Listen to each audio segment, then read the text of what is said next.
जय हिंद दोस्तों। आज हम लोग बात करने वाले हैं पृथ्वी के वायुमंडल संबंधित आज हम जानकारी लेंगे और उससे बनने वाले प्रश्नों को भी आज हम लोग देखेंगे।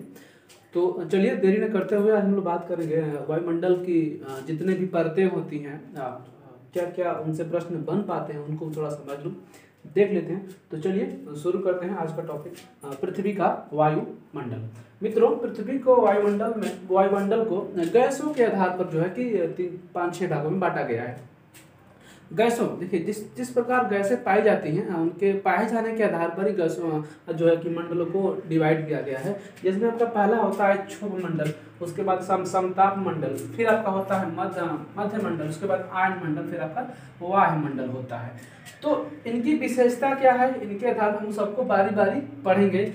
उसके पहले आप लोग जो है कि इनका जो अंग्रेजी में भी नाम पूछे जाते हैं, हिंदी में ऑप्शन ना रख करके अंग्रेजी में ऑप्शन जो है रख देता है। तो इस तरह से भी आप उसको याद कर लेंगे। तो क्षोभ मंडल को ट्रोपोस्फीयर कहा जाता है, समताप मंडल को स्ट्रेटोस्फीयर कहा जाता है, मध्य मंडल को मेसोस्फीयर, आयन मंडल को आयनोस्फीयर और वायुमंडल को इग्जोस्फीयर के नाम से हम लोग जानते हैं। तो इसमें हम जो पहला टॉपिक हम लोगों का होगा क्षोभ मंडल के बाद हम लोग जानेंगे। मित्रों, जो क्षोभ मंडल होता है ये पृथ्वी के सबसे करीब यानी कि सब जो पहला सतह होता है उसे हम लोग क्षोभ मंडल के नाम से जानते हैं, जहां पर जीवन संभव है। मित्रों, जीवन संभव कहाँ होगा? जहां पर तीनों अवस्थाएं आकर मिलती हों। तीनों अवस्थाएं का मतलब ये होता है जैसे जल हो गया, वायु हो गया और आपका स्थल हो गया। स्थल यानी कि जल, वायु और स्थल, जहां पर मित्रों ये मिलेंगी लोग, जहां पर तीनों मिल जाएंगे उसको हम कहते हैं जैव मंडल। क्या कहते हैं मित्रों? जैव मंडल। तो ये जैव मंडल है, यहीं पर जीवन जो है संभावित हो सकता है। अगर इसमें से एक भी चीज को हम निकाल देंगे तो जीवन की हम कल्पना जो है नहीं कर सकते। तो जीवन का एकमात्र जो है सतह कौन सा आपका हो गया? क्षोभ मंडल यानी कि ट्रोपोस्फीयर। ट्रोपोस्फीयर की विशेषता मित्रों क्या है? ट्रोपोस्फीयर पृथ्वी के सबसे करीब है और ये ध्रुवों पर 8 किलोमीटर इसकी ऊंचाई होती है और विषुवत रेखा पर ये आपकी 18 किलोमीटर हो जाती है। यानी कि जैसे जैसे आप ध्रुवों से विषुवत रेखा की ओर जाएंगे इस स्फीयर की जो मोटाई जो है, ऊंचाई जो है कि बढ़ती हुई जाएगी। तो इससे जो प्रश्न पूछता है कि आपके क्षोभ मंडल की औसत ऊंचाई कितनी है, तो मित्रों क्षोभ मंडल की औसत ऊंचाई की बात करेंगे तो 12 से 16 किलोमीटर की जो है इसकी औसत ऊंचाई होती है। 12-16 मित्रों ऐसा नहीं, क्योंकि कई किताबों में जो है 12 दिया है और 16 भी दिया है, इसलिए दोनों डाटा आप याद रखेंगे। ये मित्रों ध्रुवों पर 0 से लेकर 8 किलोमीटर के बीच पाया जाता है और विषुवत रेखा पर देखेंगे तो 0 से लेकर 18 किलोमीटर ये मैक्सिमम होता है, ये आपका मिनिमम होता है। आगे चलते हैं। इसमें मित्रों वायुमंडल में जो है कि गैसों का पाया जाना, यानी कि पूछता है कि इसमें कौन से अधिक गैसें पाई जाती हैं, तो उसको थोड़ा सा हम 1 मिनट के लिए देख लेंगे।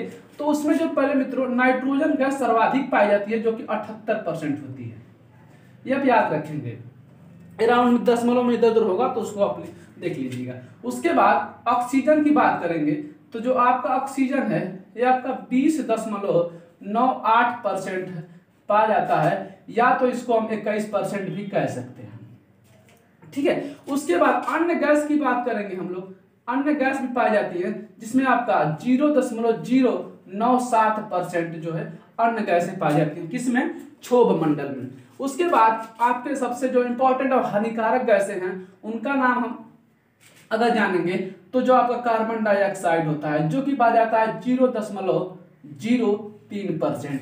तो इस हिसाब से भी आप जो कि याद कर लेंगे, क्योंकि प्रश्न इनसे भी पूछा जाता है कि वायुमंडल में सर्वाधिक कौन सी गैस पाई जाती है, तो नाइट्रोजन। कुछ लोग गलती करके आ जाते हैं, वो आप पृथ्वी के आंतरिक संरचना वाले को मारकर चले जाते हैं ऑक्सीजन, क्योंकि जो भू पर पट्टी पे जो सबसे अधिक गैसें पाई जाती है वो आपकी ऑक्सीजन तत्व जो है ऑक्सीजन पाया जाता है 46%, लोग उसको मारकर चले आते हैं। वो पूछा रहता है वायुमंडल की बात, तो आप गलती ना करेंगे, इसको भी आप याद रखेंगे। उसके बाद जितने भी आंधी, तूफान, बादल बनना, ये सब जितनी भी घटना यानी प्राकृतिक घटनाएं जितनी होती हैं सब आपके क्षोभ मंडल में होती हैं और किसी मंडल में नहीं होती हैं। जैसे आंधी का आना, भूकंप आना, बरसात होना, ये सब कहाँ होती हैं? क्षोभ मंडल में होती हैं।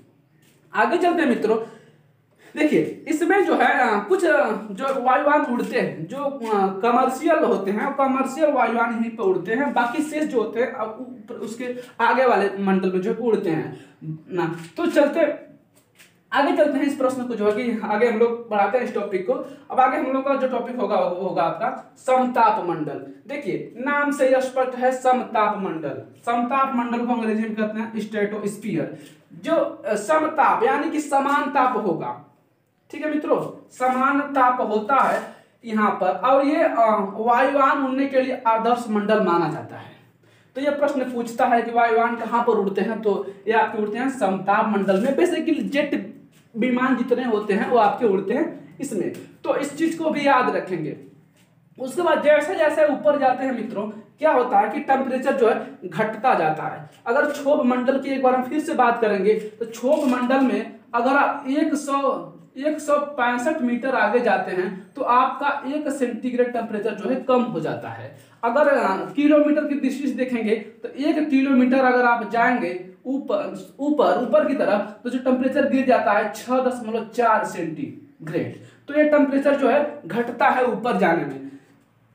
अब देखिए जब हम लोग बचपन में थे तो क्या होता था कि जहाज उड़ती थी तो हम लोग कहते थे कि जहाज जो है बादल में चली गई है, ठीक है। तो मित्रों जो जहाज उड़ती है, जो वायुयान उड़ते हैं वो सब समताप मंडल में उड़ते हैं, और बादल कहाँ पर बनते हैं? क्षोभ मंडल में बनते हैं। तो वायुयान यहाँ उड़ेगा, हम लोग नीचवा हैं, तो यहाँ से अगर हम देखेंगे तो क्या लगेगा कि ये बादल में घुस गई है, लेकिन ऐसा होता नहीं है क्योंकि ये बहुत ऊपर उड़ते हैं। ये आपका इसमें वायुयान बहुत कम उड़ते हैं, बस घरेलू उड़ते हैं। चलिए अब आगे हम लोग बात को बढ़ाते हुए चल जाते हैं। इसमें मित्रों समताप होता है यानी समान ताप होता है, तो वायुयान उड़ने के लिए आदर्श मंडल भी माना जाता है। उसके बाद इसी के ऊपरी सतह में आपका पाया जाता है ओजोन लेयर यानी ओजोन ओजोन परत पाया जाता है आपके समताप मंडल में। प्रश्न पूछता है कि ओजोन परत कहाँ पर पाया जाता है, तो आप जान जाइएगा कि यह पाया जाता है आपके समताप मंडल में। समताप मंडल के ऊपरी परत में आपकी एक ओजोन परत पाई जाती है जो कि सूर्य से आने वाली अल्ट्रावायलेट किरणों को रोक देती है। अगर वो पृथ्वी पर आ जाएंगी तो अनेकों प्रकार की स्किन संबंधी समस्याएं हमारे शरीर को हो सकती हैं, ठीक है। अब देखिए मित्रों ये आपके ऊपरी लेयर में पाया जाता है ओजोन को किसने खोजा था? तो ओजोन को एक डॉप्सन नामक वैज्ञानिक ने खोजा था। डॉप्सन नामक वैज्ञानिक ने ओजोन को खोजा था, इसलिए ओजोन को डॉप्सन मीटर से जो है नापा जाता है उसकी मोटाई को, ठीक है। तो इस चीज को भी आप याद रखेंगे। उसके बाद चलते हैं मित्रों, जो ओजोन की मोटाई है कितनी, तो 200 डॉप्सन से लेकर 300 डॉप्सन तक अगर इसकी मोटाई है तो आपके मतलब स्थिति जो है इसकी अच्छी होती है। उससे कम होता है तो कहीं न कहीं हमारे वायुमंडल को खतरा हो जाता है हानिकारक रेजों से, ठीक है। तो इसको थोड़ा सा मिटा देते हैं और आगे की और बात कर लेते हैं मित्रों। ये जो ओजोन है ये बनता कैसे है? तो ओजोन बनता है मित्रों नवजात ऑक्सीजन से। अब नवजात ऑक्सीजन क्या होता है? नवजात ऑक्सीजन मतलब जो ऐसे ब्रैकेट में होगा इसको हम कहते हैं नवजात ऑक्सीजन। तो ऐसे 3 ऑक्सीजन मिलते हैं नवजात, तब जाके आपके ओजोन के एक परमाणु का जो है कि निर्माण होता है। तो इसको हम लोग दर्शाते हैं O3 ब्रैकेट में करके, ठीक है। अब देखिए मित्रों इसको खतरा भी है, ओजोन लेयर को खतरा भी होता है हमारे द्वारा विलासिता में यूज की गई वस्तुओं से, जैसे रेफ्रिजरेटर हो गया, फ्रिज हो गया, कूलर हो गया।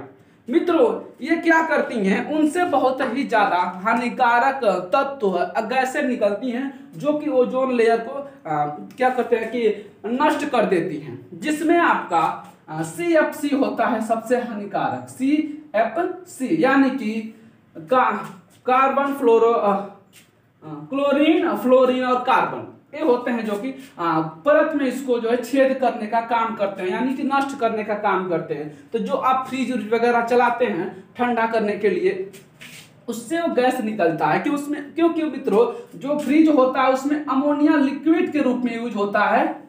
तो जब ये बात पता चल गई कि मित्रों इससे CFC निकल रहा है जो कि ओजोन को दिक्कत हो रहा है, अब इनके जगह पर मित्रों फ्रेयान गैस यूज की जाती है। फ्रेयान गैस को यूज करते हैं जो कि अब CFC नहीं छोड़ता है, ठीक है। तो ये प्रश्न मित्रों अभी हाल ही में पूछा गया था, 16 अप्रैल को सिविल जेई का जो एग्जाम हुआ था उसमें इस प्रश्न को जो है पूछा गया था कि घरेलू फ्रिज में कौन सी गैस यूज होती है, तो आपके फ्रेयान यूज होती है। आगे चलते हैं मित्रों, इसी कड़ी को आगे बढ़ाते हुए हम लोग चलेंगे थोड़ा सा ऊपर में आपका मिलता है एक मध्य मंडल जिसको कहते हैं आप लोग मीजोस्फीयर। क्या कहते हैं मित्रों, मीजोस्फीयर के नाम से जानते हैं। इसमें -100 सेंटीग्रेड तक जो है कि टेम्परेचर आ जाता है और इसमें उल्का संबंधित घटना यानी उल्का पिंड जितने भी गिरते हैं सब इधर गिर जाते हैं। कभी कभी पृथ्वी के वायुमंडल में आ जाते हैं तो आपको दिख जाते हैं, ठीक है, जिसे आप लोग कहते हैं कि लुकवा जाता है ना, तो ऐसा कुछ नहीं। तो ये उल्का पिंड संबंधित घटनाएं कहां पर होती हैं, आपके मध्य मंडल में होती है। आगे चलते हम लोग देखते हैं मित्रों, आयन मंडल होता है जहां पे आयनिक गुण पाया जाता है।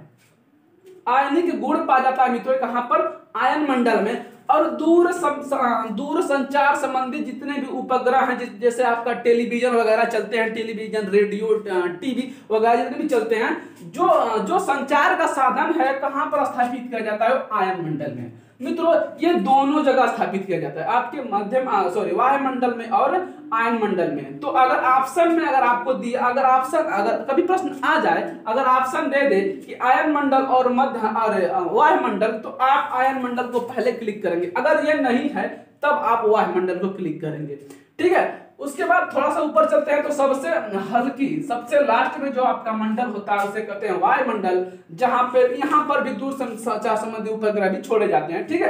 तो इसमें सबसे हल्की गैस क्या होती है, हीलियम और हाइड्रोजन और हीलियम, दो सबसे हल्की गैस है जो है कि पाई जाती हैं। तो ये गैसों के आधार पर जो है डिवाइडेशन किया गया है किनका, पृथ्वी के मंडलों का, ठीक है। तो इनसे भी बहुत सारे आप ऑप्शनल क्वेश्चन बना सकते हैं अपने से भी। और बताइएगा वीडियो कैसा लगा, मिलते हैं अगले वीडियो में, तब तक के लिए जय हिंद, जय भारत, वंदे मातरम। तो ऐसे सवालों को करने के लिए देखिए, एक तो बेसिक ट्रिक है, एक तो लाइक और शेयर ठोक दीजिए, महाकाल का ठोक दीजिए।